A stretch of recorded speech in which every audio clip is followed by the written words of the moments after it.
নমস্কার বন্ধুরা, গোপাল ভাঁড়ের গল্প চ্যানেলে আপনাদের স্বাগত। আমি প্রমীলা চলে এসেছি আপনাদের জন্য গোপাল ভাঁড়ে আজ একটি নতুন গল্প নিয়ে। গল্পটির নাম ঘাড়ে চড়া জাত। তাহলে চলুন শুরু করি আজকের গল্প। একদিন গোপাল রাজবাড়িতে ঢোকার সময় দেখলেন এক ভিখারিকে।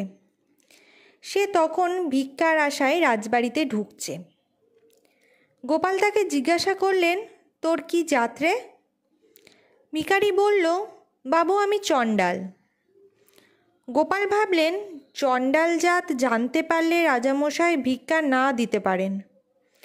তাই গোপাল বললেন, রাজামশাই তোর যদি জাত জানতে চান তুই বলবি ঘাড়ে চড়া জাত, এ কথা মনে থাকে যেন। ভিখারিকে দেখে রাজামশাই জানতে চাইলেন, তোর জাত কি, ব্রাহ্মণ না কায়স্থ? ভিখারিটি গোপালের শেখানো কথা বলল, মহারাজ আমি ওসব নই, আমি ঘাড়ে চড়া জাত। রাজা যতবার তাকে জিজ্ঞেস করেন ততবার ভিখারিটি একই কথা বলে। বারবার একই উত্তরে রাজামশাই চটে গেলেন। তোর আস্পর্ধা তো কম নয়, শুধু বারবার বলছিস ঘাড়ে চড়া জাত, আমার সঙ্গে মশকরা? গোপাল মহারাজের ক্রুদ্ধ মূর্তি দেখে জানতে চাইলেন, রাজামশাই কি হয়েছে, আপনার এমন রাগের কারণ কি? রাজা কৃষ্ণচন্দ্র বললেন, এই ভিখারিটির আক্কেল দেখো, জাত জিজ্ঞেস করাতে ও বেটা শুধু বলছে ও কিনা ঘাড়ে চড়া জাত।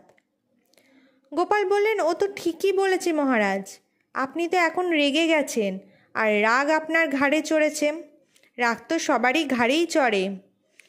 রাগের আর এক নাম চণ্ডাল, অর্থাৎ ভিখারিটি জাতেতে চণ্ডাল।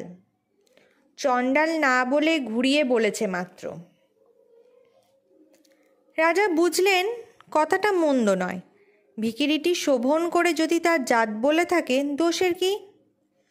রাজা ভিখারিকে পুরস্কৃত করলেন। রাজবাড়ি থেকে বের হওয়ার সময় কৃতজ্ঞতার দৃষ্টিতে ভিখারিটি একবার তাকালো গোপালের দিকে। গোপাল তার দিকে তাকিয়ে মিটিমিটি হাসতে লাগলেন।